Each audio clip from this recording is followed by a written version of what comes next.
Hi, I'm Brittany, and this is Unraveled. If you've been following me on other social media for a while, you might have known me as the Prickly Stitch, but a couple months ago, I changed my name on most things to Unraveled or Unraveled Stitches, just depending on what was open. And I just want to talk about that a little bit and what the word unraveled means to me and why I changed everything over to that. So, most of us have a dream, right? Like a big lifetime, I hope someday I can do that in my life dream, right?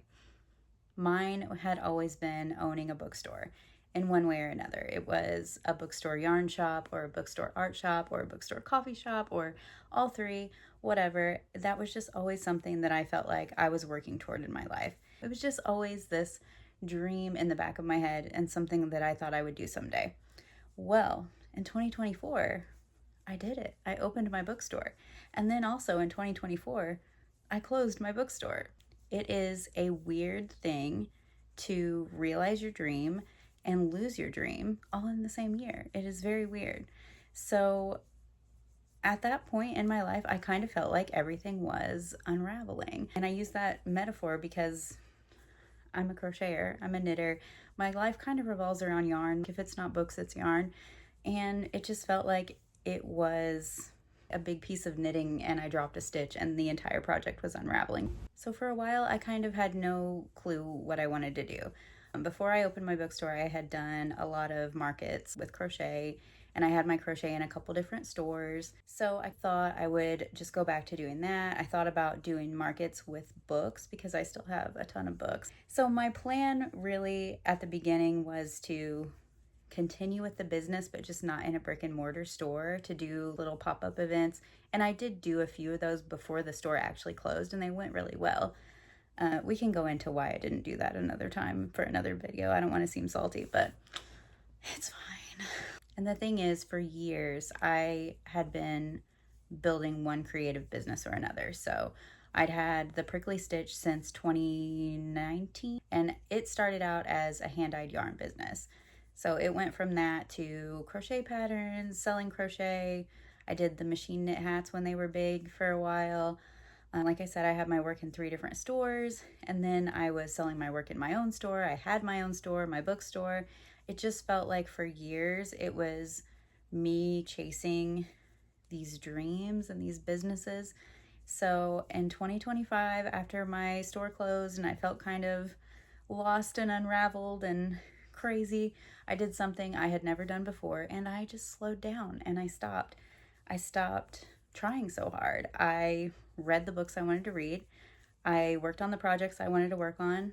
Before that, the main crochet that ever sold for me was amigurumi, and I don't really like making amigurumi.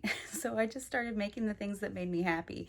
And I kept my hourly job at Starbucks, and life was kind of good. It was nice.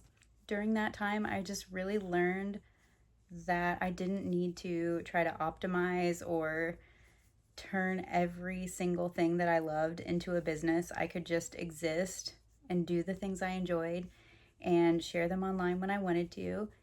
And things kind of started to fall into place after that. I found an online job that I enjoy that has since allowed me to quit my hourly job at Starbucks. So I'm staying home, and that's nice.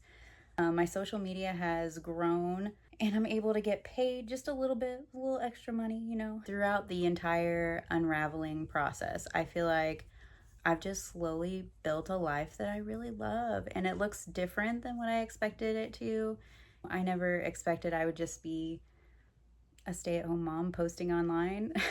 This is not really, that wasn't my goal, but here we are, and I love spending all this time with my kids and creating a cozy little life and making the things that I enjoy and reading the books that I like and sharing it online has been really fun. Not to be cheesy, but sometimes when you're crocheting or you're knitting, you're working on a project and it is just not going right, you have that moment where you have to admit to yourself, this isn't working and I need to unravel it. And I feel like that was 2025 for me. There were a lot of things in my life that were not working anymore, and I just had to go through them and unravel them. And I think you can see that as, oh no, I spent all this time on a project and now I've unraveled it and all I have left is this yarn. Or even though I spent all this time on this project, I learned things from it, and now I have a brand new ball of yarn. So that's kind of where I'm at in 2026. And that's also why I'm making this channel. I've been having a lot of fun posting on Facebook, posting on TikTok, and a little bit on Instagram, but there are ideas I have for longer form content, for crochet tutorials. I really like teaching techniques. I really like sharing patterns and just sharing different ways of doing things that work well for me and might work well for other people. And I just need somewhere to post that long form content. So that's what Unraveled YouTube is going to be. So if crochet and knitting content sounds good to you, some coffee content, a little chaos, listen, I do not niche down. If you are here, you're just getting every little part of me. Sorry. But if any of that sounds good to you, feel free to subscribe. And you can find me most places online as Unraveled Stitches. I'll have links to everything. But I would love it if you would join me here in the chaos. And that's it.